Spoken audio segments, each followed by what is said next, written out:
Alhamdulillah Rabbil Alamin. Wassalatu wassalamu ala asyrafil mursalin wa ala alihi wa sahbihi ajma'in. Amma ba'd. ഇപ്പോൾ നമ്മുടെ സെമിനാറിന്റെ first section ഉംറ ഹജ്ജ് അതുമായി ബന്ധപ്പെട്ട നിയമങ്ങൾ, അതുപോലെ തന്നെ ഇഹ്റാമിന്റെ രൂപങ്ങൾ, ആർക്കാണ് ഹജ്ജ് ഉംറ നിർബന്ധമാകുന്ന തുടങ്ങിയ വിഷയങ്ങളൊക്കെ ചർച്ച ചെയ്തു.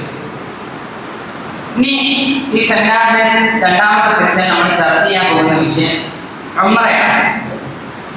അപ്പോൾ നമ്മൾ ഉംറയെ കുറിച്ച് ചർച്ച ചെയ്യുന്നതിന് മുമ്പ്, അതിനെ കുറിച്ച് പഠിക്കുന്നതിന് മുമ്പ് കഅബയുടെ ഭാഗങ്ങളൊന്നും മനസ്സിലാക്കിയിരിക്കുന്നതല്ല.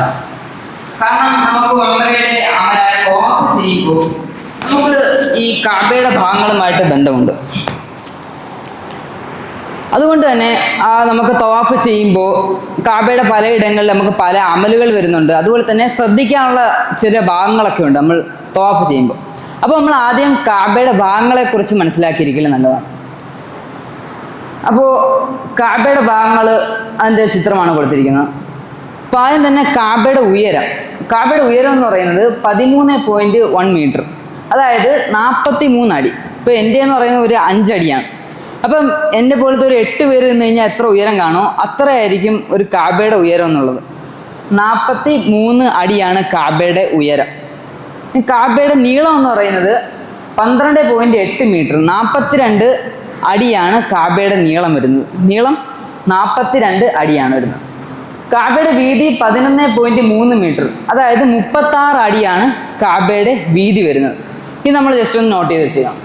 ഇനി നമ്മൾ പ്രധാനമായിട്ടും നമ്മൾ മനസ്സിലാക്കേണ്ടത് കഅബയ്ക്ക് പ്രധാനമായിട്ട് 4 ഭാഗങ്ങളാണ് വരുന്നത്. നമുക്ക് കാണാൻ 4 ഭാഗങ്ങൾ.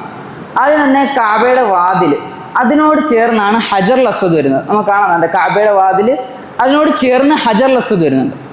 അപ്പോൾ ഈ കഅബയുടെ വാതിൽ, ആ ഹജറുൽ അസ്വദ്, ഈ ഭാഗത്തിനാണ്, ഹജറുൽ അസ്വദ് വരുന്ന ഈ ഭാഗത്തിനാണ് റുക്നു ശർഖി എന്ന് പറയുന്നത്.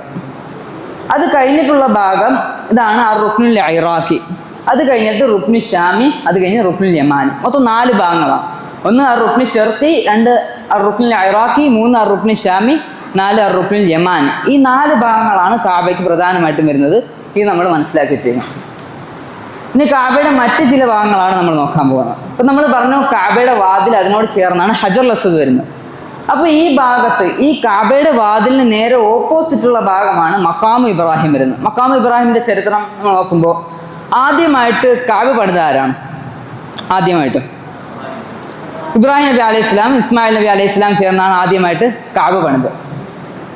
അപ്പോൾ ഇസ്മായിൽ നബി അലൈഹി സ്വലാം ഇബ്രാഹിം നബിക്ക് കല്ലെടുത്ത് കൊടുക്കും. ഇബ്രാഹിം നബി അലൈഹി സ്വലാം കഅബ പണിയും.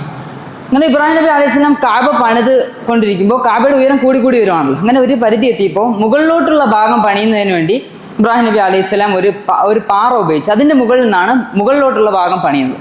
അപ്പോൾ അതിനുവേണ്ടി ഉപയോഗിച്ച കല്ലാണ് ഈ മഖാമു ഇബ്രാഹിം എന്നുള്ളത്. ആ കല്ലിൽ കയറി നിന്നിട്ടാണ് ഇബ്രാഹിം നബി മുകളിലോട്ടുള്ള പണിയൊക്കെ പൂർത്തീകരിച്ചത്. അപ്പോൾ ആ കല്ലിൽ, ആ പാറയിൽ ഇബ്രാഹിം നബി അലൈഹി സ്വലാമയുടെ കാൽപ്പാട് വന്നിട്ടുണ്ട്. അതാണ് ഇപ്പോഴും കഅബയുടെ വാതിലിന് നേരെ ഓപ്പോസിറ്റുള്ള ഭാഗത്ത് ഇപ്പോഴും സംരക്ഷിക്കപ്പെട്ടിരിക്കുന്നത്. അതൊരു ചില്ലിൻ്റെ കൂട്ട്, നമ്മൾ സ്ഫടികമില്ല, ചില്ല്, ആ ഗ്ലാസിൻ്റെ കൂട്ടിലാണ് ഇതിനെ വെച്ചിരിക്കുന്നത്, ആ പാറ വെച്ചിരിക്കുന്നത്. ഈ കാണുന്നതൊക്കെ സ്വർണവും വെള്ളിയും ചേർത്തുണ്ടാക്കപ്പെട്ട ഫ്രെയിമാണ്. അതിനുള്ളിലാണ് ആ മഖാം ഇബ്രാഹിം നബി അലൈഹി സ്വലാം എന്ന ആ കല്ല് വെച്ചിട്ടുള്ളത്. അപ്പോൾ ഇത് നമ്മൾ മനസ്സിലാക്കിക്കണം. ഇനി രണ്ടാമത് നമ്മൾ മനസ്സിലാക്കാനുള്ളത് മീസാബാണ്, കഅബയുടെ പാത്തി ഈ ഭാഗത്ത് വരുന്നത്. അതായത് കഅബയുടെ മുകളിൽ വെള്ളമൊക്കെ കെട്ടുമ്പോൾ പുറത്തേക്ക് പോകുന്നതിന് വേണ്ടി വെച്ചിരിക്കുന്ന പാത്തി. ഇത് സ്വർണം പൂശപ്പെട്ട തേക്കിൻ്റെ തടി കൊണ്ട് നിർമ്മിക്കപ്പെട്ടതാണ് ഈ കഅബയുടെ പാത്തി എന്നുള്ളത്. നമ്മൾ പ്രധാനമായിട്ട് മനസ്സിലാക്കേണ്ട ഭാഗമാണ് ഈ കഅബയുടെ മുൻഭാഗത്തായിട്ട് ഇങ്ങനെ ഒരു ആർച്ച് പോലെ വളച്ചു കെട്ടിയിരിക്കുന്ന ഈ ഭാഗം. ഇതിന് 2 പേരുകൾ പറയും. 1 ഹത്തീം, 2 ഹിജ്ർ ഇസ്മായിൽ. നമ്മൾ പ്രത്യേകം നോട്ട് ചെയ്ത് വെച്ചേക്കേണ്ടതാണ്. 1 ഹത്തീം, 2 ഹിജ്ർ ഇസ്മായിൽ. 2 പേരിൽ ഈ ഭാഗത്തെ അറിയപ്പെടും.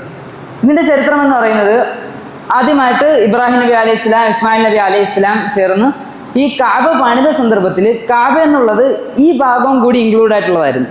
മൊത്തത്തിൽ ഈ ഇങ്ങനെയുള്ളൊരു ഷേപ്പിലായിരുന്നു കഅബ ഉണ്ടായിരുന്നത്. പിന്നീട് ഏകദേശം 605 AD 605 മക്ക ആ പ്രദേശത്തൊക്കെ പ്രളയം ഉണ്ടാവുകയുണ്ടായി. ആ സമയത്ത് ഈ കഅബയുടെ ഭാഗത്തൊക്കെ വെള്ളം കയറിയിട്ട് കഅബയുടെ ഭിത്തിക്ക് നല്ല വിള്ളൽ വന്നു, അതൊക്കെ പൊളിഞ്ഞു വീണു. അപ്പോൾ ഈ സന്ദർഭത്തിൽ ഖുറൈശികളെല്ലാം ഒന്നിച്ചു കൂടിയിട്ട് കഅബയെ പുനർനിർമ്മിക്കാൻ തീരുമാനിച്ചു. അപ്പോൾ അവർ അതിൻ്റെ കാര്യങ്ങളൊക്കെ തീരുമാനിച്ചപ്പോൾ അവരെന്ത് ചെയ്തു? ഇതിനു വേണ്ടി സമ്പത്ത് വേണമല്ലോ, കഅബ നിർമ്മിക്കാൻ വേണ്ടി സമ്പത്ത് വേണം. അപ്പോൾ സമ്പത്ത് ഒരുമിച്ച് കൂട്ടാൻ അവർ ഉദ്ദേശിച്ചപ്പോൾ അവർ പറഞ്ഞു, അള്ളാഹുവിൻ്റെ ഏറ്റവും പരിശുദ്ധമായ ഭവനമാണ്. അള്ളാഹു സുബ്ഹാനഹു വ തആല പറയുന്നുണ്ടല്ലോ, ഇന്ന അവ്വല ബൈത്തിൻ വുദിഅ ലിന്നാസി ലല്ലദീ ബിബക്കത മുബാറക വഹുദൽ ലിൽആലമീൻ. അള്ളാഹുവിന് വേണ്ടി ഇബാദത്ത് ചെയ്യാൻ ലോകത്ത് ആദ്യമായിട്ട് പണിയപ്പെട്ട മസ്ജിദ്, ആദ്യമായിട്ട് പണിയപ്പെട്ട പള്ളി അത് കഅബയിലാണ്. അപ്പോൾ ഇത്രത്തോളം പരിശുദ്ധമായ ഈ കഅബ പുനർനിർമ്മിക്കുന്നതിന് വേണ്ടി നിങ്ങൾ ഹറാമ് കലരാത്ത ഹലാലായ സമ്പത്ത് മാത്രമേ കൊണ്ടുവരാവൂ എന്ന് അവർ നിബന്ധനയൊക്കെ ഉണ്ടായി. അങ്ങനെ എല്ലാവരും ഹലാലായ സമ്പത്ത് കൊണ്ടുവന്നു, കഅബയുടെ പണി ആരംഭിച്ചു. അങ്ങനെ ഏകദേശം കഅബ പണിത് ഈ ഒരു ഭാഗം എത്തിയപ്പോൾ ഹലാലായ സമ്പത്ത് ലഭിക്കാതെ എല്ലാവരെയും ഹലാലായ സമ്പത്ത് തീർന്നുപോയി. അപ്പോൾ അവരെന്ത് ചെയ്തു? തീരുമാനിച്ചു, ഇവിടം വെച്ച് നമുക്ക് പണി പൂർത്തീകരിച്ചിട്ട് ഇവിടെ ഇങ്ങനെ ഒരു മതിൽ കെട്ടി നമുക്ക് പഴയ കഅബ ഇത്രയും ഉണ്ടായിരുന്നു എന്ന് കാണിക്കുന്നതിന് വേണ്ടി ഇങ്ങനെ അടയാളപ്പെടുത്തിയിടാമെന്ന് തീരുമാനിച്ചു. അങ്ങനെയാണ് നമ്മളിപ്പോൾ കാണുന്ന പോലെ കഅബയുടെ ഷേപ്പ് ഈ ഒരു രീതിയിലായിട്ട് ആയത്. അതിന് മുമ്പ് ഇതും കൂടെ ഇൻക്ലൂഡ് ആയിട്ടുള്ളതായിരുന്നു. അപ്പോൾ ഇതിനാണ് എന്ത് പറയുന്നത്? ഹത്തീം അല്ലെങ്കിൽ ഹിജ്ർ ഇസ്മായിൽ എന്ന് പറയുന്നത്. ഈ ഭാഗം എന്നുള്ളത് കഅബയുടെ ഉൾഭാഗം കണക്ക് തന്നെയാണ്. ആയിഷ റളിയല്ലാഹു അൻഹ ഒരിക്കൽ നബി തങ്ങൾ സല്ലല്ലാഹു അലൈഹി വസല്ലമയോട് പറയും, തങ്ങളെ എനിക്ക് ഈ കഅബയുടെ ഉള്ളിൽ നമസ്കരിക്കാൻ ആഗ്രഹമുണ്ടെന്ന് പറയും. അപ്പോൾ നബി തങ്ങൾ സല്ലല്ലാഹു അലൈഹി വസല്ലം പറയും, നീ ആ ഹത്തീമ്, നമ്മളിപ്പോൾ പറഞ്ഞ ഈ ഭാഗത്ത് നിന്ന് ഹത്തീമിൽ നിന്ന് നമസ്കരിച്ചാലും മതി, അത് കഅബയുടെ ഉള്ളിൽ നമസ്കരിക്കുന്ന അതേ മഹത്വവും അതേ പ്രതിഫലവും തന്നെയാണ് ഈ ഹത്തീമിൻ്റെ ഭാഗത്ത് നിന്ന് നമസ്കരിച്ചാലും നമുക്ക് കിട്ടുന്നത് നബി തങ്ങൾ സല്ലല്ലാഹു അലൈഹി വസല്ലം പറയുകയുണ്ടായി. അപ്പം ഈ ഭാഗം എന്നുള്ളത്, ഈ കഅബയുടെ മുന്നിൽ കാണുന്ന ഈ ഭാഗം, അതിൻ്റെ ഹുക്മ്, അതിൻ്റെ അവസ്ഥ എന്നുള്ളത് കഅബയുടെ ഉള്ളിലുള്ള അതേ അവസ്ഥ തന്നെയാണ്, കഅബയുടെ ഉൾഭാഗം തന്നെയായിട്ടാണ് ഇപ്പോഴും പരിഗണിക്കുന്നത്. അപ്പോൾ നമ്മൾ കഅബയുടെ ഭാഗങ്ങൾ പൂർണ്ണമായിട്ടും മനസ്സിലാക്കി. An image of the Kaaba without pilgrims, തീർത്ഥാടകരൊന്നും ഇല്ലാത്ത ഒരു കഅബയുടെ ചിത്രമാണ് കൊടുത്തിരിക്കുന്നത്. അതായത് നമ്മൾ നേരത്തെ പറഞ്ഞ ഭാഗങ്ങളൊക്കെ ഒന്നും കൂടി ഒന്ന് മനസ്സിലാക്കാൻ വേണ്ടി കാണിക്കുന്നതാണ്. നമ്മൾ പറഞ്ഞു കഅബയുടെ വാതിൽ, അതിനോട് ചേർന്ന് ഹജറുൽ അസ്വദ് വരുന്നു, അതിന് നേരെ ഓപ്പോസിറ്റ് മഖാം ഇബ്രാഹിം വരുന്നു. അതുപോലെ തന്നെ ഈ ഭാഗത്തായിട്ട്, അത് കഴിഞ്ഞിട്ടുള്ള ഈ ഭാഗത്ത് അവിടെ ഹത്തീം വരുന്നുണ്ട്, അവിടെയാണ് മീസാബ് വരുന്നുണ്ട്. അപ്പോൾ ഇതൊന്നും നമ്മൾ മനസ്സിലാക്കി വെച്ചിരിക്കാം. ഇനി നമ്മൾ നോക്കുന്നത്, ഒരാൾ നാട്ടിൽ നിന്ന് ഉംറയ്ക്ക് വേണ്ടി അല്ലെങ്കിൽ ഹജ്ജിന് വേണ്ടി കഅബയിലേക്ക് പോവുകയാണ്. അപ്പോൾ ആദ്യമായിട്ട് കഅബയിലേക്ക് പോകുമ്പോൾ അവൻ ഹറം മസ്ജിദിൻ്റെ ഏതെങ്കിലും ഒരു കവാടത്തിലൂടെ അകത്തോട്ട് ചെല്ലുകയാണ്, കഅബയുടെ അടുക്കലേക്ക് ഇങ്ങനെ ചെല്ലുകയാണ്. അപ്പോൾ ആ കവാടത്തിലൂടെ അവൻ കടന്ന് ആദ്യമായിട്ട് അവൻ കഅബ കാണുകയാണ്. ഈ സന്ദർഭത്തിൽ 4 കാര്യങ്ങൾ ചെയ്യൽ അവന് സുന്നത്താണ്. ഒന്ന് പറയുന്നത് തക്ബീറാണ്, 2 തഹ്ലീൽ, 3 സ്വലാത്ത്, 4 ദുആ. ഈ 4 കാര്യങ്ങൾ. അപ്പോൾ തക്ബീർ എന്ന് പറഞ്ഞാൽ എന്താണ്? അല്ലാഹു അക്ബർ തക്ബീർ. രണ്ടാമത്തെ തഹ്ലീൽ ലാ ഇലാഹ ഇല്ലല്ലാഹ് എന്ന് പറയുന്ന ദിക്ർ. മൂന്നാമത്തത് സ്വലാത്താണ്, അതായത് നബി തങ്ങൾ സല്ലല്ലാഹു അലൈഹി വസല്ലമയുടെ മേൽ സ്വലാത്ത് ചൊല്ലുക, ഇതാണ് മൂന്നാമത്തെ. 4മത്തത് ദുആ ആണ്. ഇത് ഹദീസുകളിലൊന്നും നമുക്ക് സ്ഥിരപ്പെട്ടിട്ടില്ലെങ്കിലും മഹാന്മാർ, സ്വഹാബാക്കൾ, താബിഈങ്ങൾ, തബഉ താബിഈങ്ങൾ, ഇവരുടെയൊക്കെ ജീവിതത്തിലൂടെ നമുക്ക്, അവരുടെ അനുഭവങ്ങളിലൂടെ നമുക്ക് മനസ്സിലാകും ഇത് ഈ കഅബയെ ആദ്യമായിട്ട് കാണുമ്പോൾ ചെയ്യുന്ന ദുആ അത് വളരെ ഇജാബത്തുള്ള ദുആ ആണ്. അപ്പോൾ നമ്മൾ ആദ്യമായിട്ട് കഅബയിലേക്ക് ചെന്ന് കഅബയെ കാണുമ്പോൾ നമ്മുടെ ആവശ്യങ്ങളും ആഗ്രഹങ്ങളും ഒക്കെ ചോദിക്കണം. അതുപോലെ തന്നെ നമുക്ക് എന്തെങ്കിലും ബുദ്ധിമുട്ടുണ്ടെങ്കിൽ അതൊക്കെ മാറാൻ വേണ്ടി അള്ളാഹുവിനോട് ദുആ ചെയ്യണം. ഇൻഷാ അല്ലാഹ് ഉറപ്പായിട്ട് അള്ളാഹു സുബ്ഹാനഹു വ തആല അതിന് മറുപടി നൽകുക തന്നെ ചെയ്യും. അപ്പോൾ ഈ 4 കാര്യങ്ങളാണ് നമ്മൾ ആദ്യമായിട്ട് കഅബയെ കാണുമ്പോൾ ചെയ്യേണ്ടത്. ഇനി നമ്മൾ നമ്മുടെ പ്രസ്തുത വിഷയത്തിലേക്ക് കടക്കുകയാണ്. നമ്മുടെ പ്രസ്തുത വിഷയം ഉംറയാണ്. അപ്പോൾ ഉംറ എന്ന് പറയുന്നത് എന്താണ്? ഉംറ പ്രധാനമായിട്ടും 2 അമലുകൾ ചേർന്നതാണ്. ഒന്നെന്ന് പറയുന്നത് തവാഫാണ്, 2 സഅയാണ്. ഏതൊക്കെയാണ്? ഒന്ന് തവാഫ്, 2 സഅയ്. ഈ 2 അമലുകൾ ചേർന്ന് കഴിഞ്ഞാൽ അതിന് ഉംറ എന്ന് പറയും. അപ്പോൾ ആദ്യം തന്നെ നമ്മൾ തവാഫ് എന്താണെന്ന് നോക്കാൻ പോകാൻ. തവാഫ് എന്ന് പറയുന്നത് ലുഗത്തൻ, ഭാഷാർത്ഥം അത് പ്രദക്ഷിണം ചെയ്യുക എന്നാണ്. അതായത് ഇങ്ങനെ ചുറ്റുക. നമ്മൾ തവാഫിൽ കഅബയെ ഇങ്ങനെ ചുറ്റുകയല്ലേ ചെയ്യുന്നു, കഅബയെ ഇങ്ങനെ ചുറ്റും. അതുകൊണ്ടാണ് നമ്മൾ ഈ അമല് കഅബയെ ചുറ്റുക എന്ന രീതിയാണ് ചെയ്യുന്നത് കൊണ്ട് അതിന് നമ്മൾ തവാഫ്, പ്രദക്ഷിണം ചെയ്യുക എന്ന അർത്ഥത്തിലുള്ള തവാഫ് ഈ അമലിന് വേണ്ടി നമ്മൾ നിശ്ചയിച്ചു. അതിന് നമ്മൾ നോക്കുന്നത് ഈ തവാഫ് എന്ന അമല് എങ്ങനെയാണ് ചെയ്യേണ്ടത്, എങ്ങനെയാണ് തുടങ്ങേണ്ടത്, എങ്ങനെയാണ് അവസാനിപ്പിക്കേണ്ടത്, അതിൽ ശ്രദ്ധിക്കേണ്ട കാര്യങ്ങളൊക്കെയാണ് നമ്മൾ നോക്കാൻ പോകുന്നത്. അപ്പോൾ തവാഫ് ആദ്യം നമ്മൾ ചെയ്യുമ്പോൾ തവാഫിൻ്റെ ആദ്യത്തെ അമൽ എന്ന് പറയുന്നത് ഹജറുൽ അസ്വദിനെ ചുംബിക്കുക എന്നുള്ളതാണ്. അപ്പോൾ ഹജറുൽ അസ്വദിനെ ചുംബിക്കുന്നതിന് 3 രൂപങ്ങളുണ്ട്. ഒന്ന് ഇസ്തിലാം, 2 മസ്, 3 ഇഷാറ, 3 രൂപങ്ങൾ. അപ്പോൾ നമ്മൾ ആദ്യം ഇസ്തിലാം നോക്കാം. ഇസ്തിലാം എന്ന് പറഞ്ഞു കഴിഞ്ഞാൽ നമ്മൾ ഈ ചിത്രത്തിൽ കാണുന്ന പോലെ തന്നെ ഹജറുൽ അസ്വദിൽ കൈ വെച്ചുകൊണ്ട് നമ്മൾ സാധാരണ ചുംബിക്കുന്നത് പോലെ ഇങ്ങനെ ചുംബിക്കുന്നതിനാണ് ഇസ്തിലാം എന്ന് പറയുന്നത്. രണ്ടാമത്തെ രൂപം മസ്സാണ്. മസ് എന്ന് പറയുമ്പോൾ നമ്മൾ കുറച്ച് ദൂരത്തായിരിക്കും, ആളുകൾ തിരക്കൊക്കെ ഉണ്ടെങ്കിൽ നമ്മൾ ഇച്ചിരി ദൂരത്ത് നിന്നുകൊണ്ട് നമ്മളുടെ കൈ ഇങ്ങനെ നീട്ടിയിട്ട് ഹജർ അസ്വദിൽ തൊട്ടുകൊണ്ടോ, അല്ലെങ്കിൽ നമ്മുടെ ഉംറയുടെ സമയത്തൊക്കെ നമുക്ക് കുട കാണും.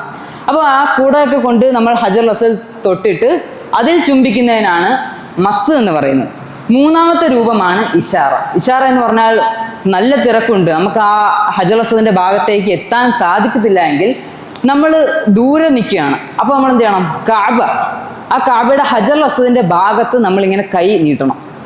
കൈ നീട്ടിയിട്ട് ആ ഹജർ അസ്വദിന്റെ നേരെ കൈ നീട്ടിയിട്ട് നമ്മൾ ആ കയ്യിൽ ചുംബിക്കണം. അതിനാണ് ഇഷാറ എന്ന് പറയുന്നത്. അപ്പോൾ നമ്മൾ പറഞ്ഞു ഹജർ അസ്വദിനെ ചുംബിക്കുന്നതിന് 3 രൂപങ്ങളാണുള്ളത്.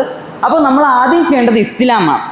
ഇസ്തിലാം ചെയ്യാൻ സാധിക്കുന്നില്ല, അവിടെ മൊത്തം തിരക്കാണ് എങ്കിൽ നമ്മൾ അവിടെ പോയി വഴക്കുണ്ടാക്കരുത്, മറിച്ച് നമുക്ക് പറ്റുന്ന രീതിയിൽ മസ്സ് ചെയ്യണം. ഇനി മസ്സും സാധിച്ചില്ല എങ്കിൽ മാത്രമാണ് നമ്മൾ ഇഷാറയിലേക്ക് പോകേണ്ടത്. അപ്പോൾ മസ്സ് സാധിച്ചില്ലെങ്കിൽ നമ്മൾ ഇഷാറ ചെയ്യണം. ഈ 3 രൂപങ്ങളാണ് നമുക്ക് ഹജർ അസ്വദിനെ ചുംബിക്കുന്നതുമായിട്ട് ബന്ധപ്പെട്ട് വരുന്നത്. അപ്പോൾ ആദ്യത്തെ അമൽ എന്ന് പറഞ്ഞാൽ ഹജർ അസ്വദിനെ ചുംബിക്കുക. നമ്മൾ തവാഫ് തുടങ്ങുന്നതിന് മുമ്പ് 2-3 കാര്യങ്ങൾ ശ്രദ്ധിക്കണം. ഒന്നാമത്തെ കാര്യം, തവാഫിനായി നിൽക്കേണ്ട രൂപമാണ്. നമ്മളുടെ ഇപ്പോൾ ഇത് കാബയാണെങ്കിൽ നമ്മുടെ ഇടത് തോൾ കാബയ്ക്ക് നേരെ വരുന്ന രീതി, ഈ രീതിയിൽ വേണം നമ്മൾ തവാഫിന് വേണ്ടി നിൽക്കേണ്ടത്. നമ്മളുടെ ഇടത് തോൾ കാബയ്ക്ക് നേരെ വരുന്ന രീതിയിൽ വേണം നമ്മൾ തവാഫിന് നിൽക്കേണ്ടത്. രണ്ടാമത് നമ്മൾ ശ്രദ്ധിക്കേണ്ടത്, നമ്മൾ ഇഹ്റാമിൻ്റെ വസ്ത്രമാണ്. ഇപ്പോൾ സാധാരണ രീതിയിൽ നമ്മൾ ഇഹ്റാമിൻ്റെ വസ്ത്രം ധരിക്കുമ്പോൾ ഇതിന് റിദ എന്നാണ് പറയുന്നത്, മേൽമുണ്ട്. അപ്പോൾ ഇത് ധരിക്കുന്നത് ഈ രീതിയിലായിരിക്കും, നമ്മൾ ഈ ഒരു രീതിയിലായിരിക്കും ഇഹ്റാമിൻ്റെ വസ്ത്രം ധരിച്ചിട്ടുണ്ടാവുക. ഈ ഇൽത്തിബ, നമ്മൾ തവാഫിന് ഇഹ്റാമിൻ്റെ വസ്ത്രം ധരിക്കേണ്ട രൂപം ഇൽത്തിബാണ്. ചിത്രത്തിൽ കാണുന്നത് പോലെ ഈ ഒരു ഭാഗം ഓപ്പൺ ആക്കി ഇട്ടുകൊണ്ട് ആണ് നമ്മൾ തവാഫിൻ്റെ സന്ദർഭത്തിൽ ഇഹ്റാമിൻ്റെ വസ്ത്രം ധരിക്കേണ്ടത്. അതായത് നമ്മൾ ഇങ്ങനെ വസ്ത്രം ഇട്ടിട്ട് നമ്മളുടെ വലത് കക്ഷത്തിൻ്റെ താഴെ കൂടെ ഇടത് തോളിൻ്റെ മുകളിലൂടെ ഇടുക. ഈ ഒരു രൂപത്തിൽ ഈ ഭാഗം ഓപ്പൺ ആക്കി ഇട്ടുകൊണ്ട് വേണം നമ്മൾ തവാഫിൻ്റെ സമയത്ത് ഇഹ്റാമിൻ്റെ വസ്ത്രം ധരിക്കേണ്ടത്. ഇനി നമ്മൾ മൂന്നാമതായിട്ട് ശ്രദ്ധിക്കേണ്ട കാര്യം, നമ്മൾ ആൻറ്റി ക്ലോക്ക് റൊട്ടേഷനിലായിരിക്കണം എന്ത് ചെയ്യേണ്ടത്? തവാഫ് ചെയ്യേണ്ടത്. ആൻറ്റി ക്ലോക്ക് റൊട്ടേഷൻ എന്ന് പറയുമ്പോൾ, ക്ലോക്ക് വൈസ് റൊട്ടേഷൻ എന്ന് പറയുമ്പോൾ നമ്മൾ അറിയാം 12, 1, 2, 3, 4 ഇങ്ങനെയാണ് ക്ലോക്ക് കറങ്ങുന്നത് അല്ലേ? 12, 1, 2 ഈ ഒരു rotation. Anticlockwise rotation എന്ന് പറയുമ്പോൾ അതിന് നേരെ എതിരാണ്, ഈ ഒരു ദിശയിൽ കറങ്ങുന്നതിനാണ് പറയുന്നത്. അപ്പോൾ നമ്മൾ തവാഫ് ചെയ്യുന്ന സന്ദർഭത്തിൽ ഈ ഒരു രൂപത്തിലാണ്, ആൻറ്റി ക്ലോക്ക് വൈസ് റൊട്ടേഷനിലാണ് നമ്മൾ തവാഫ് ചെയ്യുമ്പോൾ കാബയെ പ്രദക്ഷിണം ചെയ്യേണ്ടത്, ചുറ്റേണ്ടത്. അപ്പോൾ നമ്മൾ ഭൂമി ഏത് ദിശയിലാണ് കറങ്ങുന്നത്? ഭൂമി കറങ്ങുന്ന ദിശയും ഈ ആൻറ്റി ക്ലോക്ക് റൊട്ടേഷനാണ്. അതുപോലെ ഭൂമി കറങ്ങുന്ന ആ ഒരു രീതിയിലാണ് നമ്മൾ എന്ത് ചെയ്യുന്നത്? തവാഫ് ചെയ്യുമ്പോൾ കാബയെ പ്രദക്ഷിണം ചെയ്യേണ്ടത്. ഈ ഒരു ആൻറ്റി ക്ലോക്ക് വൈസ് റൊട്ടേഷനിലാണ് തവാഫ് ചെയ്യേണ്ടത്. അപ്പോൾ ഇത്രയും കാര്യങ്ങൾ ശ്രദ്ധിച്ചു കഴിഞ്ഞാൽ നമ്മൾ പറഞ്ഞു, ഇഹ്റാമിൻ്റെ വസ്ത്രത്തിൻ്റെ കാര്യം പറഞ്ഞു, നിൽക്കേണ്ട രീതി പറഞ്ഞു, അതുപോലെ തന്നെ ഏത് ദിശയിലേക്കാണ് നമ്മൾ കാബയെ തവാഫ് ചെയ്യുമ്പോൾ ചുറ്റേണ്ടത് എന്നും പറഞ്ഞു. ഇനി നമ്മൾ നോക്കേണ്ടത് ഈ ഒരു ഭാഗത്ത്, അതായത് ഇവിടെയാണ് ഹജർ അസ്വദ് വരുന്നത്, ഈ ഭാഗത്ത് നിന്നാണ് ഇവിടെ ഒരു ഷാർപ്പ് ലൈൻ കാണും. ആ കറക്റ്റ് ലൈനിൽ നിന്ന് വേണം നമ്മളുടെ തവാഫ് ആരംഭിക്കാൻ. അതിന് പിന്നോട്ടോ മുമ്പോട്ടോ ആയി പോകാൻ പാടില്ല. ആ കറക്റ്റ് ലൈനിൽ നിന്നുകൊണ്ട് നമ്മൾ തവാഫ് ആരംഭിക്കണം. അപ്പോൾ ഈ ഭാഗത്ത് ഒരു ലൈൻ കാണും, ഇവിടെ നിന്ന് നമ്മൾ തവാഫ് ആരംഭിച്ചിട്ട് ഈ ഭാഗത്തേക്ക് നമ്മൾ തവാഫ് ചെയ്തു വരും. അപ്പോൾ നമ്മൾ ഈ ഹത്തീം എന്ന ഭാഗം പറഞ്ഞു. അപ്പോൾ നമ്മൾ തവാഫ് ചെയ്തു വരുമ്പോൾ ഈ ഹത്തീമിൻ്റെ ഉള്ളിൽ പ്രവേശിക്കാൻ പാടില്ല. കാരണം എന്താണ്?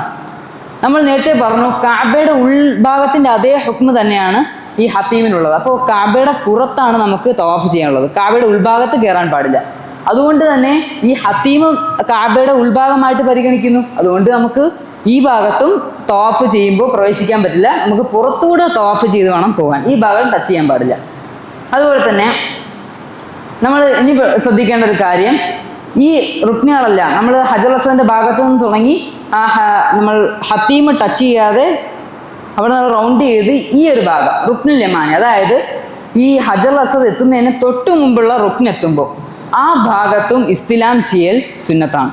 അതായത് ഇസ്ലാമിൻ്റെ കാര്യം നമ്മൾ പറഞ്ഞു, ഹജർ അസ്വദിൽ ചുംബിക്കുന്ന കാര്യം പറഞ്ഞു. അതേപോലെ തന്നെ ഈ റുക്നുൽ യമാനിനെ ചുംബിക്കൽ സുന്നത്താണ്. അവിടെയും ഇതേപോലെ തന്നെ 3 രൂപങ്ങളുണ്ട്.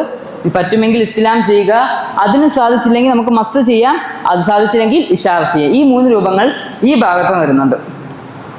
അപ്പോൾ ഇത്രയും കാര്യങ്ങൾ നമ്മൾ ശ്രദ്ധിക്കണം. അപ്പോൾ ഇങ്ങനെ നമ്മൾ ഒരു റൗണ്ട് പൂർത്തീകരിച്ച് ഈ റുക്നുൽ യമാനി കഴിഞ്ഞ് റുക്നു ഷർക്കിയിൽ വന്ന് ആ ഹജറുൽ അസ്വദിൽ ചുംബിച്ച് കഴിയുമ്പോൾ ഒരു റൗണ്ട് പൂർത്തിയാവും. അപ്പോൾ ഒരു റൗണ്ടിന് പറയുന്നതാണ്. ഒരു റൗണ്ട് പൂർത്തിയാകുമ്പോൾ ആ റൗണ്ടിന് പറയുന്ന പേരാണ് ഷൗത്ത് എന്നുള്ളത്. ഒരു ഷൗത്ത് പൂർത്തിയായെന്നാണ് പറയുന്നത്. അപ്പോൾ ഒരു ഷൗത്ത് പൂർത്തിയായി കഴിഞ്ഞാൽ ഒരു തവാഫ് പൂർത്തിയാകുമോ? ഇല്ല. തവാഫ് പൂർത്തിയാകണമെങ്കിൽ നമ്മളിപ്പോൾ ചെയ്ത പോലെ 7 പ്രാവശ്യം ചുറ്റണം. നമ്മളിപ്പോൾ ഒരു ഷൗത്താണ് ചെയ്തത്. ഇതേപോലെ 7 ഷൗത്ത് പൂർത്തീകരിക്കുമ്പോഴാണ് ഒരു തവാഫ് ആകുന്നത്. ഇത് കണക്ക് നമ്മൾ ഇത് ആദ്യം ഹജറുൽ അസ്വദിൽ തുടങ്ങി, പിന്നെ കറങ്ങി വന്ന് ഹജറുൽ അസ്വദ് പിന്നെയും ചുംബിച്ചു, പിന്നെയും അതേ കണക്ക് 7 റൗണ്ട് പൂർത്തിയാക്കുമ്പോൾ ഒരു തവാഫ് പൂർത്തിയാകും.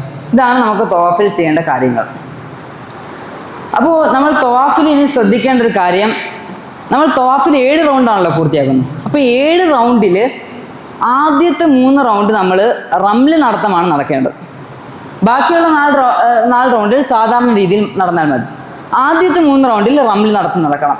ഇത് ഈ റംല് നടത്തം പുരുഷന്മാർക്ക് മാത്രമേ സുന്നത്തായിട്ടുള്ളൂ, സ്ത്രീകൾക്ക് സുന്നത്തായിട്ടില്ല. റംല് നടത്തം എന്ന് പറഞ്ഞു കഴിഞ്ഞാൽ നമ്മളുടെ 2 തോളുകളും കുലുക്കി നല്ല ഉഷാറായിട്ട് നടക്കുന്നതിനാണ് എന്ത് പറയുന്നത്? റംല് നടത്തം എന്ന് പറയുന്നത്. ഇപ്പോൾ ഞാൻ കാണിച്ചു തരാം. റംല് നടത്തം എന്ന് പറയുമ്പോൾ നമ്മൾ ഈ 2 തോളുകളും കുലുക്കിയിട്ട് നല്ല ഉഷാറായിട്ട് നടക്കുക. അതായത് ഈ ഒരു രൂപത്തിൽ നമ്മൾ 2 തോളുകളും കുലുക്കി ഈ ഒരു രൂപത്തിൽ നടക്കണം. മനസ്സിലായില്ലേ? ഈ ഒരു രൂപത്തിൽ ഇങ്ങനെ 2 തോളുകളും കുലുക്കിയിട്ട് നടക്കുന്നതിനാണ് നമ്മൾ റംല് നടത്തം എന്ന് പറയുന്നത്. പക്ഷെ അത് ആര് കാണിക്കും? സദസ്സിന് തമീം സാഹിബ.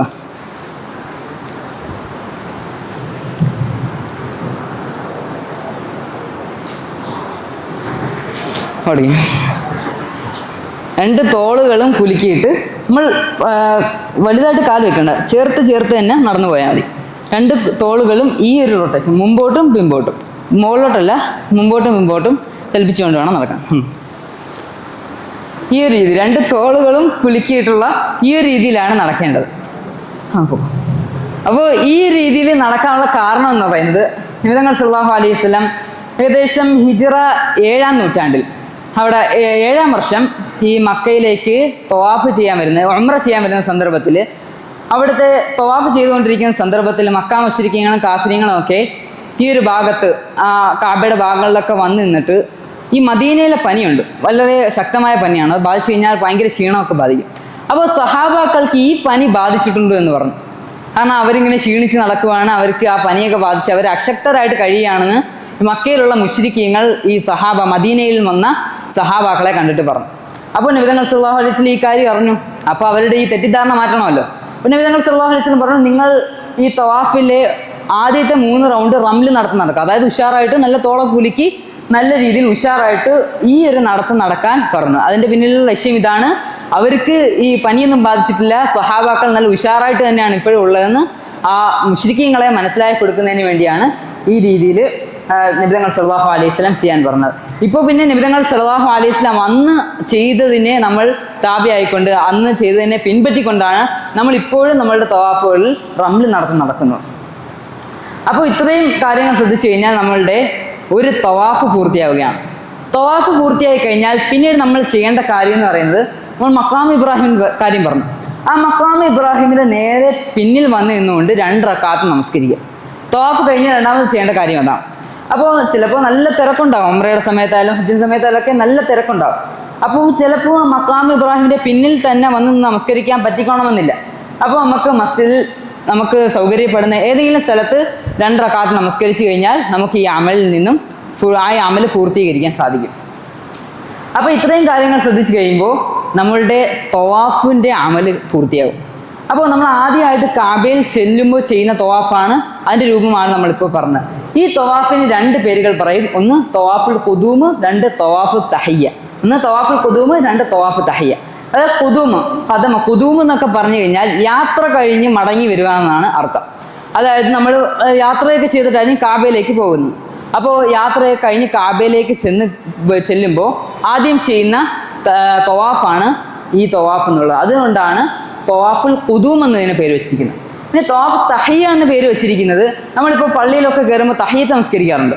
അതെന്താണ്? നമ്മൾ പള്ളിയിലൊക്കെ കയറുമ്പോൾ തഹയ്യത്ത് നമസ്കരിക്കുന്ന അള്ളാഹുവിന് ഒരു തിരുമൂൽ സമ്മാനം കൊടുക്കുക എന്ന രീതിയിലാണ്. അതായത് ഇപ്പോൾ വലിയ വലിയ ആളുകളെ കാണാൻ പോകുമ്പോൾ ഒരു തിരുമൂൽ സമ്മാനം കൊടുക്കും അവർക്ക് ആദ്യമായിട്ട് കാണുമ്പം. അതുപോലെ തന്നെ അള്ളാഹു സുബ്ഹാനഹു വ തആലയ്ക്ക് നമ്മൾ മസ്ജിദിൽ കയറുമ്പോൾ അവനിക്ക് ഒരു തിരുമൂൽ സമ്മാനമായിട്ട് നൽകുന്നതാണ് തഹയ്യത്ത് നമസ്കാരം എന്നുള്ളത്. അപ്പോൾ നമ്മൾ കാബയിൽ ചെല്ലുമ്പോൾ അവന് ഈ തഹയ്യത്തായിട്ട് നൽകേണ്ടത്, ഈ ഒരു തിരുമൂൽ സമ്മാനമായിട്ട് നൽകേണ്ടത് എന്താണ്? തവാഫാണ്. നമ്മൾ ഇവിടെ നമ്മൾ സുന്നത്ത് നമസ്കരിക്കുകയാണെങ്കിൽ കാബയിൽ ചെല്ലുമ്പോൾ നമ്മൾ ചെയ്യേണ്ടത് ഈ തവാഫാണ്. അതുകൊണ്ടാണ് അതിന് തവാഫ് തഹിയ്യത്ത് എന്ന പേര് വിട്ടിരിക്കുന്നത്. ഇനി അപ്പോൾ തവാഫിൻ്റെ അമലുകൾ പൂർണ്ണമായിട്ട് പൂർത്തിയായി കഴിഞ്ഞു, അതിൻ്റെ വിഷയങ്ങളൊക്കെ അവസാനിച്ചു. ഇനി നമ്മൾ പറഞ്ഞു 2 കാര്യങ്ങൾ ചേർന്നതാണ് ഉംറ എന്ന് പറഞ്ഞു. ഒന്ന് തവാഫ്, 2 സഅയാണ്. രണ്ടാമത്തെ അമൽ സഅയാണ്. അപ്പോൾ സഅയിൻ്റെ ചരിത്രപരമായ അതിൻ്റെ കാര്യങ്ങളാണ് നമ്മൾ നോക്കാൻ പോകുന്നത്. സഅയിൻ്റെ ചരിത്രം നമുക്കറിയാം. അള്ളാഹുവിൻ്റെ പരീക്ഷണാർത്ഥമുള്ള ആ കൽപ്പന പ്രകാരം ഇബ്രാഹിം നബി അലൈഹിസ്സലാം തൻ്റെ ഭാര്യ ഹാജറ ബീവിയെയും തൻ്റെ മകൻ ഇസ്മായിൽ നബി അലൈഹിസ്സലാമയെയും മരുഭൂമിയിൽ കൊണ്ടുവിടാൻ അള്ളാഹു സുബ്ഹാനഹു കൽപ്പിച്ചു. അങ്ങനെ ഇബ്രാഹിം നബി അലൈഹിസ്സലാം മരുഭൂമിയിൽ കൊണ്ടുവിടുകയാണ്. ഒരു വെള്ളമോ ഫുഡോ ഒന്നുമില്ലാത്തൊരു മരുഭൂമിയിലാണ് കൊണ്ടുവിടുന്നത്. അപ്പോൾ ഈ സന്ദർഭത്തിൽ ഇസ്മായിൽ നബി അലൈഹിസ്സലാം അവിടെ ആ മരുഭൂമിയിൽ അവിടെ ദാഹിച്ച് വലയുകയാണ്. ആ ഇബ്രാഹിം നബി അലൈഹിസ്സലാം കുഞ്ഞാണ്. ആ സന്ദർഭത്തിൽ ഇസ്മായിൽ നബി അലൈഹിസ്സലാം കരയുകയാണ്. അപ്പോൾ ഈ കരച്ചിൽ കണ്ട് ഹാജറ ബീവി ആ പരിസരത്തെങ്കിലും വെള്ളമുണ്ടോ എന്ന് പരിശോധിച്ചുകൊണ്ട് അവിടെയൊക്കെ നോക്കി ഇങ്ങനെ പോവുകയാണ്. അങ്ങനെ പോയി സഫാ പർവ്വതത്തിൽ പോയി. അങ്ങനെ ആ സഫാ പർവ്വതത്തിൽ നിന്നും മർവ പർവ്വതത്തിലേക്ക് പോയി. അങ്ങനെ ആ സഫാ മർവ പർവ്വതങ്ങൾക്കിടയിൽ 7 പ്രാവശ്യം ഇങ്ങനെ ഓടും. ഹാജറ ബീബി വെള്ളം കിട്ടുമോ എന്ന് അന്വേഷിച്ചുകൊണ്ട് ഇത്രത്തോളം കഷ്ടപ്പെടുമ്പോൾ അള്ളാഹു സുബ്ഹാനഹു വ തആല ഇസ്മായിൽ നബി അലൈഹിസ്സലാം ഇങ്ങനെ ആ കാലിട്ടടിക്കും.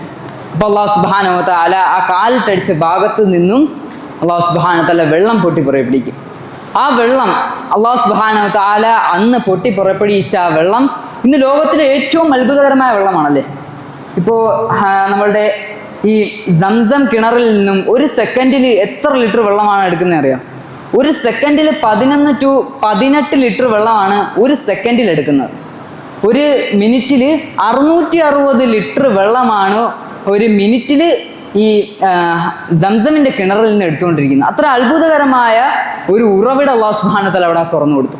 അപ്പോൾ അതാണ് സംസമിൻ്റെ ചരിത്രം. ഈ സഅയ് സഫാ മർവകൾക്കിടയിൽ സഅയ് ചെയ്യുന്നതിൻ്റെ ചരിത്രം ഇതാണ്.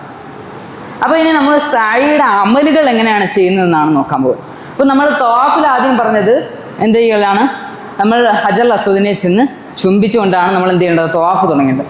ഇതുപോലെ തന്നെയാണ് സഅയിലും നമ്മൾ ഈ ഹജർ അസ്വദിനെ ചുംബിച്ചുകൊണ്ടാണ് തുടങ്ങേണ്ടത്. ആദ്യം നമ്മൾ ഹജർ അസ്വദിനെ ചുംബിക്കുക. നേരത്തെ പറഞ്ഞ 3 രൂപം തന്നെ. 1 ഇസ്ലാം, 2 മസ്, 3 ഇഷാർ. ഇതിൽ പറ്റുന്ന ഏതെങ്കിലും ഒരു രീതിയിൽ നമ്മൾ ഹജർ അസ്വദിനെ ചുംബിച്ചുകൊണ്ടാണ് ഈ സഅയ് എന്ന അമൽ നമ്മൾ തുടങ്ങേണ്ടത്. അപ്പോൾ സഅയ് തുടങ്ങിയിട്ട് പിന്നെ നമ്മൾ ഇതാണ് നമ്മളുടെ സഫാ മർവ പർവ്വതങ്ങൾ എന്നുള്ളത്. സഫാ പർവ്വതം ഇതാണ്, മർവ പർവ്വതം ഇതാണ്. അപ്പോൾ നമ്മൾ പറഞ്ഞു ഇവിടെ നിന്നും കാബയിൽ നിന്നും ഹജർ അസ്വദിനെ ചുംബിച്ചതിന് ശേഷം സൊഫയിലേക്കാണ് ആദ്യം പോകുന്നത്. കാബയിൽ നിന്നും സൊഫയിലേക്ക് ഏകദേശം 130 മീറ്ററാണ് വരുന്നത്.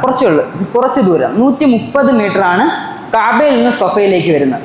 ഇവിടെ മർവയിലേക്ക് 394 മീറ്റർ വരുന്നുണ്ട്. അപ്പോൾ നമ്മൾ ആദ്യം പോകുന്നത് സൊഫയിലേക്കാണ്. പിന്നെ സൊഫയിൽ നിന്നും ഈ വഴിയിലൂടെ തന്നെയാണ് നമ്മൾ മർവയിലേക്ക് വരുന്നത്. അപ്പം പണ്ട് കാലങ്ങളിൽ അന്ന് ഹാജറ ബീവി ഓടിയ സമയത്തൊക്കെ ഈ സഫാ പർവ്വതത്തിൽ നിന്ന് മർവ പർവ്വതത്തിലേക്ക് പോകണമെങ്കിൽ ഒരു താഴ്വര കടക്കണമായിരുന്നു. ഇതൊരു താഴ്വരയായിരുന്നു. സൊഫയിൽ നിന്ന് ഒരു താഴ്വര ഇറങ്ങി മർവയിലേക്ക് കയറി വരണമായിരുന്നു. എന്നാൽ ഇപ്പോൾ നമ്മൾ നോക്കുമ്പോൾ താഴേക്ക് കെട്ടിടങ്ങളൊക്കെ ആയിട്ട് മുകളിൽ മാർബിളൊക്കെ ഇട്ടേക്കുകയാണ്. മാർബിളൊക്കെ ഇട്ട് മുഴുവൻ സജ്ജീകരിച്ചിരിക്കുകയാണ്. നമുക്ക് അതുവഴി നടന്നാൽ മതി, നമുക്ക് താഴ്വരയൊന്നും കയറി ഇറങ്ങേണ്ടി വരില്ല. അപ്പോൾ ഈ രീതിയിലാണ് ഇപ്പോൾ കാബയിലെ നമ്മളുടെ സഅയ്ക്കുള്ള സ്ഥലം മസാർ സഅയ് ഇപ്പോൾ സജ്ജീകരിച്ചിട്ടിരിക്കുന്നത്. നമുക്ക് ഇതുവഴി ഓടിയാൽ മാത്രം മതിയാവും. ഇനി നമ്മളുടെ അമലുകളിലേക്ക് വരുമ്പോൾ ആദ്യം നമ്മൾ ഹജർ അസ്വദിൻ്റെ ഇസ്ലാം കഴിഞ്ഞിട്ട് സൊഫയിലേക്ക് വരും. ആദ്യം സൊഫയിൽ വന്നിട്ട് നമ്മൾ ചെയ്യേണ്ടത്, നമ്മൾ കാബയുടെ കാര്യം പറഞ്ഞു, ഈ ഭാഗത്തായിട്ടായിരിക്കും കാബ വരുന്നത്. അപ്പോൾ നമുക്ക് ഇപ്പോൾ സഫാ പർവ്വത അതുപോലെ തന്നെ മർവയിലും നമുക്ക് കയറാൻ സാധിക്കില്ല. അപ്പോൾ ഗ്ലാസ് ഇട്ടിട്ട് അതിൻ്റെ ഉള്ളിൽ വെച്ചിരിക്കുകയാണ്. നമുക്കത് കാണാൻ മാത്രമേ പറ്റുകയുള്ളൂ, അതിൽ കയറാൻ സാധിക്കത്തില്ല. അപ്പോൾ ഈ ഭാഗത്ത്, ഈ താഴ്ഭാഗത്ത് വന്ന് നിന്നിട്ട് നമ്മൾ ഈ കാബയിലേക്ക് കൈ രണ്ടും ഉയർത്തി ദുആ ചെയ്യണം. അതാണ് നമുക്ക് സൊഫയിൽ ചെയ്യാനുള്ള അമൽ. അത് കഴിഞ്ഞിട്ട് നമ്മൾ സൊഫയിലെ ദുആ ഒക്കെ കഴിഞ്ഞിട്ട് പിന്നെ മർവയിലേക്ക് പോകണം. അപ്പോൾ ഈ സൊഫയിൽ നിന്ന് മർവയിലേക്ക് ഉള്ള ദൂരം എന്ന് പറയുന്നത് 394.5 മീറ്ററാണ്. ഇത്രയാണ് 394.5 മീറ്റർ കടന്നു കഴിഞ്ഞാൽ മർവയിലേക്ക് എത്താൻ സാധിക്കും. അപ്പോൾ നമ്മൾ മർവയിലേക്ക് സാധാരണ രീതിയിൽ നടന്നു തുടങ്ങണം. പിന്നീട് നമ്മൾ ഈ ഒരു പച്ച അടയാളപ്പെട്ടിരിക്കുന്ന ഈ ഭാഗം, പച്ച കളറിൽ അടയാളപ്പെടുത്തിയിരിക്കുന്ന ഈ ഭാഗം എത്തുമ്പോൾ നമ്മൾ ഓടണം. അതിനാണ് നമ്മൾ പറഞ്ഞു റംല്, അതായത് ത്വാഫിൽ നമ്മൾ ഓടുന്ന ഓട്ടത്തിന് എന്താണ് പറയുന്നത്? റംല് എന്നാണ് പറയുന്നത്. അവിടെ ആർക്ക്? പുരുഷന്മാർക്ക് മാത്രമേ സുന്നത്തുള്ളൂ, സ്ത്രീകൾക്ക് സുന്നത്തില്ല. അതുപോലെ തന്നെയാണ് ഇവിടെ നമ്മൾ സായിൽ ഓടുന്ന ഓട്ടത്തിന് ഹർവല എന്നാണ് പറയുന്നത്. ഇവിടെയും സ്ത്രീകൾക്ക് അതിൻ്റെ ആവശ്യമില്ല, പുരുഷന്മാർക്ക് മാത്രം ചെയ്യേണ്ടുള്ള അമലാണ് ഈ ഹർവല എന്നുള്ളത്. അതായത് ഈ ഭാഗം അൽ മീലൈൻ നഖ്ലറൈൻ, അതായത് 2 തൂണുകൾ കാണും. ദ 2 ഗ്രീൻ മൈൽ സ്റ്റോൺ, 2 തൂണ്, ഒരു നിശ്ചിത അളവിൽ 2 തൂണുകൾ, പച്ച നിറത്തിലുള്ള 2 തൂണ്. അതിൻ്റെ ഇടയിൽ പച്ച കളറിൽ ലൈറ്റ് വെച്ചിട്ടുണ്ടാവും. നമുക്ക് ഓടാൻ വേണ്ടി അടയാളപ്പെടുത്തിയിട്ടിരിക്കുന്ന ഭാഗമാണ്. അവിടെ എത്തുമ്പോൾ നമ്മൾ ഓടണം. കാരണം നമ്മൾ ഹാജറ ബീവി നമ്മൾ വെള്ളം അന്വേഷിച്ച് വീഴുമ്പോൾ ഏകദേശം ഈ ഭാഗം എത്തിയപ്പോഴാണ് ഹാജറ ബീവി ഓടുന്നത്. അതിൻ്റെ സ്മരണ എന്നോണമാണ് നമ്മൾ ഈ ഭാഗം എത്തുമ്പോൾ ഓടുന്നത്. അപ്പോൾ ഈ നമ്മൾ പറഞ്ഞു അൽ മീലൈൻ നഖ്ലറൈൻ, 2 പച്ച തൂണുകൾ. ഈ ഭാഗം എത്തുമ്പോൾ നമ്മൾ ഈ സായിൻ്റെ സന്ദർഭത്തിൽ ഹർവല, അതായത് നമ്മൾ സാധാരണ രീതി റമ്മിൽ പോലെ നമ്മൾ തോള് കുലുക്കി ഓടേണ്ട രീതിയില്ല, നമ്മൾ സാധാരണ രീതിയിൽ തന്നെ ഓടിയാൽ മതിയാകും. ഈ 2 തൂണുകൾക്കിടെയുള്ള സ്ഥലത്തിൽ മാത്രം ഓടിയാൽ മതി. അത് ഏകദേശം ഒരു 60 മീറ്റർ മാത്രമേ വരുന്നുള്ളൂ. അതായത് ഇവിടെ നിന്ന് ഒരു റോഡ് വരെയുള്ള ഒരു ദൂരം, അത്ര മാത്രമേ വരുന്നുള്ളൂ. ആ ഒരു ഭാഗം മാത്രം നമുക്ക് ഓടിയാൽ മതി, ബാക്കി സാധാരണ രീതിയിൽ തന്നെ നടന്നാൽ മതി. പിന്നീട് നമ്മൾ സൊഫയിൽ നിന്നും ഈ ഹർവലയൊക്കെ കഴിഞ്ഞ് നേരെ മർവയിലേക്കാണ് ചെല്ലുന്നത്. അപ്പോൾ മർവയിലേക്ക് ചെന്നാൽ ചെയ്യേണ്ട അമൽ എന്ന് പറഞ്ഞാൽ നമ്മൾ നേരത്തെ പറഞ്ഞ കണക്ക് തന്നെ മർവ പർവ്വതം ഇവിടെ, അതുപോലെ തന്നെ കാബ ഈ ഭാഗത്തായിട്ട് വരും. നേരത്തെ പറഞ്ഞ കണക്ക് തന്നെ ഇവിടെയും ഗ്ലാസ് ഇട്ട് വെച്ചിരിക്കുകയാണ്. ഈ മല നമുക്ക് കാണാനും സാധിക്കും, അതിൽ കയറാൻ സാധിക്കില്ല. അപ്പോൾ ഈ ഭാഗത്ത് നിന്നുകൊണ്ട് നമ്മൾ കാബയുടെ നേരെ കൈകൾ ഉയർത്തി ഇവിടെ നമ്മൾ സൊഫയിൽ ചെയ്തതുപോലെ തന്നെ അള്ളാഹുവിനോട് ദുആ ചെയ്യുകയാണ് വേണ്ടത്. ഈ ഭാഗത്തും നമ്മൾ ഇവിടെ നിന്ന് കൊണ്ട് അള്ളാഹുവിനോട് നമ്മുടെ ആവശ്യങ്ങളൊക്കെ ചോദിക്കുകയാണ് വേണ്ടത്. അപ്പോൾ ഇത്രയും കാര്യങ്ങൾ ശ്രദ്ധിച്ചു കഴിയുമ്പോൾ നമുക്ക് സഫ മർവ അതിൻ്റെ ഇടയിലുള്ള സായി അതിൻ്റെ പൂർണ്ണ രൂപത്തിലേക്ക് നമ്മൾ വരികയാണ്. അപ്പോൾ നമ്മൾ പറഞ്ഞു വൺ സൈഡ് സഫയിൽ നിന്ന് മർവയിലേക്ക് വൺ സൈഡ് 394.5 മീറ്റർ ആണെന്ന് പറഞ്ഞു. അപ്പോൾ നമ്മൾ Safa to Marwa 1 round, Marwa to Safa 2 round. അപ്പോൾ സൊഫയിൽ നിന്ന് മർവയിലേക്ക് വരുമ്പോൾ 1 ആവും, മർവയിൽ നിന്ന് സൊഫയിലേക്ക് പോകുമ്പോൾ 2 ആവും, പിന്നെ സൊഫയിൽ നിന്ന് മർവയിലേക്ക് വരുമ്പോൾ 3 ആവും. അങ്ങനെ 3, 4, 5, 6, 7 മർവയിൽ അവസാനിക്കും. സൊഫയിൽ തുടങ്ങി മർവയിൽ അവസാനിക്കുന്ന അമലാണ് ഈ സായി എന്നുള്ളത്. അപ്പോൾ നമ്മൾ ഈ മൊത്തത്തിലുള്ള ഈ സൊഫ മർവക്കിടയിൽ നമ്മൾ ഒരു സായി ചെയ്ത് കഴിയുമ്പോൾ ഏകദേശം 2.25 കിലോമീറ്ററാണ് വരുന്നത്. ഏകദേശം 2.25. ഇപ്പോൾ ആശ്രാം മൈതാനം ആയിരിക്കും അറിയാം. ആശ്രാം മൈതാനം ഫുള്ള് വരുന്നത് എത്രയാണ്? 2.25 കിലോമീറ്ററാണ്. അപ്പോൾ അതിൽ നിന്ന് ഒരു 1/2 കിലോമീറ്ററും കൂടെ കൂട്ടിക്കഴിഞ്ഞാൽ നമുക്ക് ഈ സായിക്കിടയിൽ എത്രയാണ് ഓടേണ്ടതുള്ള എന്നൊരു നമുക്ക് മനസ്സിലാവുന്നതാണ്. എത്ര ദൂരമാണ് ഓടേണ്ടതുള്ളതെന്ന് നമുക്ക് മനസ്സിലാവും. അപ്പോൾ ഇത്രയും ദൂരമാണ് നമ്മൾ സൊഫ മർവക്കിടയിൽ ഓടിത്തീർക്കേണ്ടത്. അപ്പോൾ നമ്മൾ തുടങ്ങേണ്ടത് സൊഫയിൽ, അതുപോലെ തന്നെ അവസാനിപ്പിക്കേണ്ടത് മർവയിൽ. ഇത് നമ്മൾ പോയിന്റ് ചെയ്ത് വെച്ചിരിക്കണം. ഇതാണ് സൊഫ മർവക്കിടയിൽ സായി ചെയ്യുക എന്നുകൊണ്ട് ഉദ്ദേശിക്കുന്നത്. നമ്മൾ ആദ്യം പറഞ്ഞു ഉംറ എന്ന് പറയുന്നത് 2 അമലുകൾ ചേർന്നതാണ്. ഒന്ന് തവാഫ്, 2 സായി. ഈ 2 അമലുകൾ ചേർന്നാണ് ഉംറ എന്ന് പറഞ്ഞു. അപ്പോൾ അതിൻ്റെ പൂർണ്ണമായ രൂപങ്ങൾ നമ്മളിപ്പോൾ പറഞ്ഞു കഴിഞ്ഞിരിക്കും. ഇനി നമ്മൾ ഈ ഉംറ ചെയ്യുന്നത് ഇഹ്റാമിൻ്റെ വസ്ത്രത്തിലായിരിക്കും, ഇഹ്റാമിലായിട്ടായിരിക്കും. ഇഹ്റാമിൽ എന്ന് പറയുമ്പോൾ നമുക്കറിയാം ഇഹ്റാമിൻ്റെ വസ്ത്രം നമ്മൾ നിയത്ത് ചെയ്ത് ധരിച്ചു കഴിഞ്ഞാൽ അവിടെ നമുക്ക് ഒരുപാട് നിരോധനങ്ങൾ വരും. നമുക്ക് എല്ലാ കാര്യങ്ങളും ചെയ്യാൻ പറ്റില്ല. ഇപ്പോൾ നമ്മൾ ഇഹ്റാമിൻ്റെ വസ്ത്രം ധരിച്ചു കഴിഞ്ഞാൽ മുടി വെട്ടാൻ പറ്റത്തില്ല, അതുപോലെ തന്നെ നമുക്ക് ഇപ്പോൾ കമ്മീസ് പോലുള്ള തുന്നിയ ഡ്രസ്സുകളൊന്നും ഇടാൻ പറ്റത്തില്ല. അങ്ങനെ കുറേ നിരോധനങ്ങൾ നമുക്ക് വരുന്നുണ്ട്. ഇപ്പോൾ നമ്മൾ നമസ്കാരത്തിൽ നിന്നും നമ്മൾ വിരമിക്കുന്ന എങ്ങനെയാണ്? സലാം വീട്ടിൽ കൊണ്ടാണ് നമസ്കാരത്തിൽ നിന്ന് വിരമിക്കുന്നത്. നോമ്പിൽ നിന്ന് ഇഫ്താർ, നമ്മൾ മാരിബിന് ബാങ്ക് വിളിക്കുമ്പോൾ വെള്ളം കുടിച്ച് അല്ലെങ്കിൽ ഈത്തപ്പഴം കഴിച്ച് നമ്മൾ നോമ്പ് കുറിക്കാറുണ്ട്. അതുപോലെ തന്നെ ഈ ഇഹ്റാമിൽ നിന്നും ഒഴിവാകുന്നതിനാണ് തഹല്ലുൽ എന്ന് പറയുന്നത്. അപ്പോൾ ഈ തഹല്ലുൽ നമ്മൾ ചെയ്യുമ്പോൾ ആ തഹല്ലുൽ ചെയ്യുന്നതിൻ്റെ രൂപമാണ് സ്ത്രീകൾക്ക് വേറെ രൂപം, പുരുഷന്മാർക്ക് വേറെ രൂപം. അപ്പോൾ പുരുഷന്മാർക്ക് വരുന്ന രൂപം ഈ ഇഹ്റാമിൽ തഹല്ലുലാകണമെങ്കിൽ പുരുഷന്മാർ ചെയ്യുന്ന രൂപം എന്ന് പറയുന്നത് അവരൊന്നെങ്കിൽ മുടി വെട്ടുക അല്ലെങ്കിൽ വടിക്കുക. ഇതാണ് പുരുഷന്മാർക്ക് തഹല്ലുലാകാൻ വേണ്ടി ചെയ്യേണ്ട രൂപം. ഇനി സ്ത്രീകളാണെങ്കിൽ അവരുടെ മുടി വലിയ മുടിയാണല്ലോ, അപ്പോൾ അത് കൂട്ടിപ്പിടിച്ച് അറ്റത്ത് നിന്ന് അല്പം മുറിച്ച് കളഞ്ഞു കഴിഞ്ഞാൽ സ്ത്രീകൾക്കും ഈ തഹല്ലുലാകാൻ സാധിക്കും, ഇഹ്റാമിൽ നിന്നും തഹല്ലുലാകാൻ സാധിക്കും. അപ്പോൾ നമ്മൾ ഇത്രയും കാര്യങ്ങൾ മനസ്സിലാക്കി കഴിഞ്ഞു.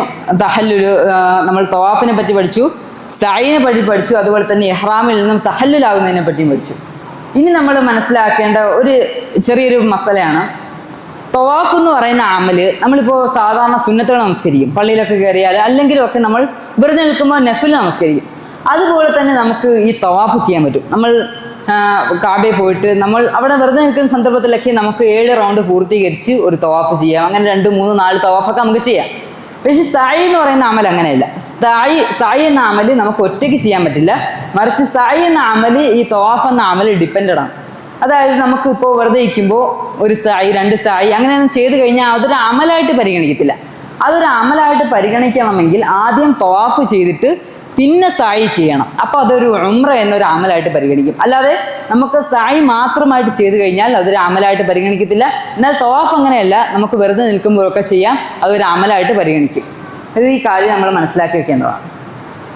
അപ്പോൾ ഇത്രയും കാര്യങ്ങൾ മനസ്സിലാക്കി കഴിഞ്ഞാൽ നമ്മുടെ ഉംറയുമായി ബന്ധപ്പെട്ടുള്ള എല്ലാ കാര്യങ്ങളും നമുക്ക് ഏകദേശം എല്ലാം മനസ്സിലായി കഴിഞ്ഞിരിക്കുന്നു. അപ്പോൾ ഇതുമായിട്ട് ബന്ധപ്പെട്ട എന്തെങ്കിലും സംശയങ്ങളുണ്ടെങ്കിൽ ഇൻഷാ അല്ലാഹ് ലാസ്റ്റ് ഒരു സംശയ നിവാരണ സെക്ഷൻ ഉണ്ടാകും. ആ സമയത്ത് നിങ്ങൾക്കൊക്കെ ചോദിക്കാവുന്നതാണ്. അപ്പോൾ ഈ ക്ലാസ് എല്ലാവർക്കും മനസ്സിലായെന്ന് പ്രതീക്ഷിക്കുകയാണ്. ജസാക്കുമുല്ലാഹു ഖൈർ. വാഖിറു ദഅവാന അൽഹംദുലില്ലാഹി റബ്ബിൽ ആലമീൻ. അല്ലാഹു സുബ്ഹാനഹു വ തആല നമുക്കും നമ്മുടെ ജീവിതത്തിൽ അള്ളാഹുവിൻ്റെ ആ കാബയിലേക്ക് ചെന്ന് ഉംറയും ഹജ്ജും ഒക്കെ ചെയ്യാനുള്ള തൗഫീഖ് നൽകി അനുഗ്രഹിക്കുമാറാകട്ടെ. വാഖിറു ദഅവാന അൽഹംദുലില്ലാഹി റബ്ബിൽ ആലമീൻ. അസ്സലാമു അലൈക്കും വറഹ്മത്തുള്ളാഹി വബറകാതുഹു.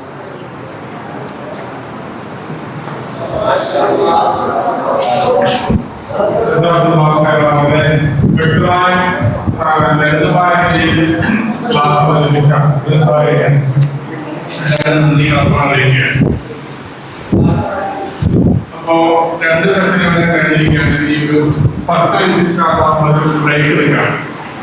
അല്പം വെള്ളം കുടിക്കാം, ചെറിയ കടി കഴിക്കാം, ചെറിയ പാട്ട് പാടാം. പാട്ട് പാടാനാണെങ്കിൽ നേരെ മുന്നോട്ട് വരികയാണെങ്കിൽ വെള്ളവും കഴിയും. ആരാണ് പാട്ട് പാടാൻ?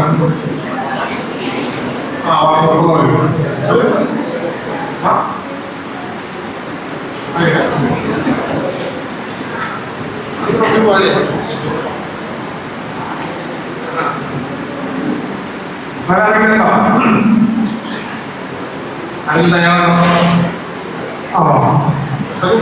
പതക്കാൻ പറയാം. പതം